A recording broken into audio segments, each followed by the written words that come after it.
come into play. These memories say much about his love of family, his service to others, and his faith. I got to know Hugh at the time of Brendan's and Julie's wedding. And I saw how much he loved his family, how much they meant to him. But that relationship extended also to his friends, like those friends and patrons of Kelly's Irish Times. For sure, he was an engaging host, a gifted storyteller, a man who anyone could turn to him for a sympathetic ear, a helping hand.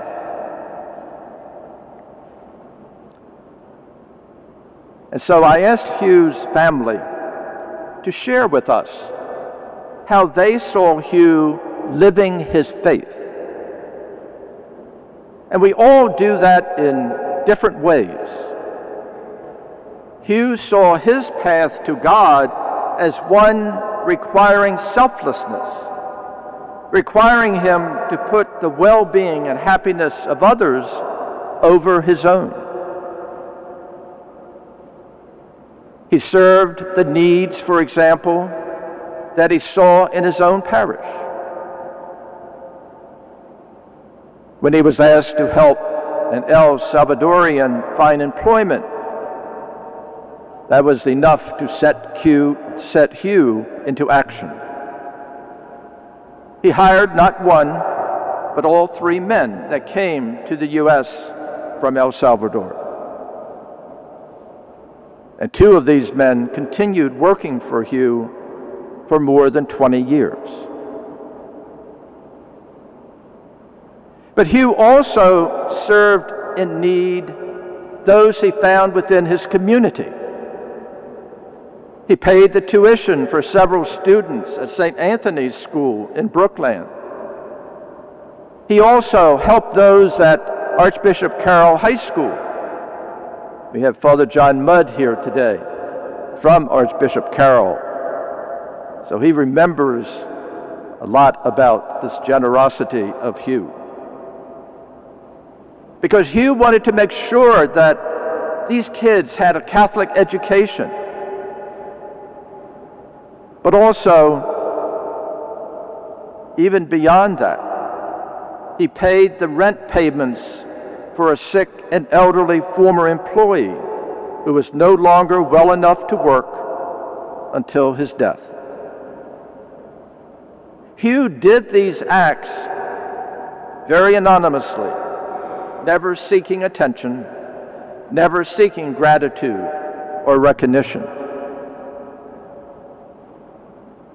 Hugh was always grateful for the faith formation that he received from his family, from his parish and schools during his early years growing up in Ireland.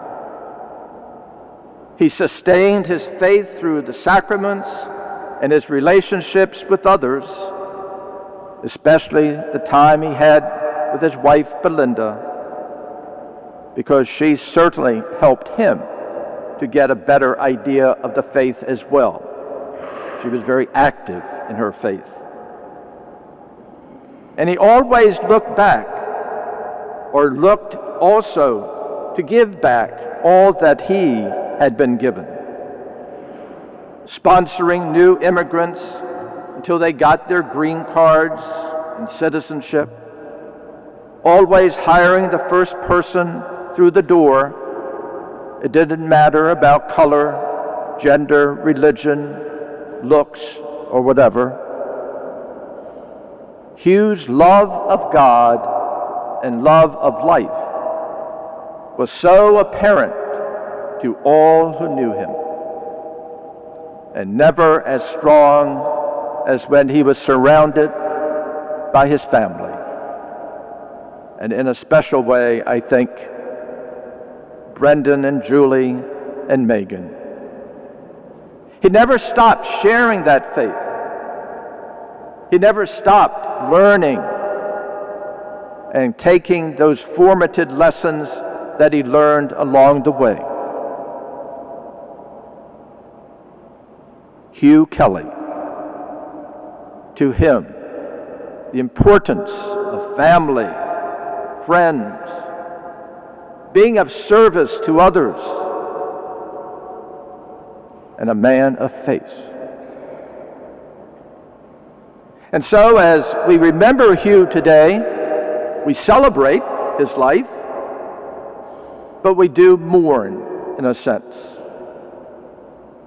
And we know that we shall have to wait for the resurrection at the last day before we see that smile light up his eyes again, before we feel the gentle touch of his hand. And that's sad, no matter how profound our faith. But the thrilling truth remains. Hugh is alive with the life of Christ, because even in death, the Holy Spirit never left him. More alive than he ever was before, because now every tear is past. Every infirmity of our fragile humanity is gone. In the presence of God, there is only God, there is only love. And I am convinced that the one who certainly knew that was Hugh. But what about us? What about us who remain? What about all of us here when we leave here and go down to the Irish Times and then come Tuesday morning going back to work? What of us? What about us? Yes, we have our memories, of course. Those memories are precious. And like Mary in Bethlehem,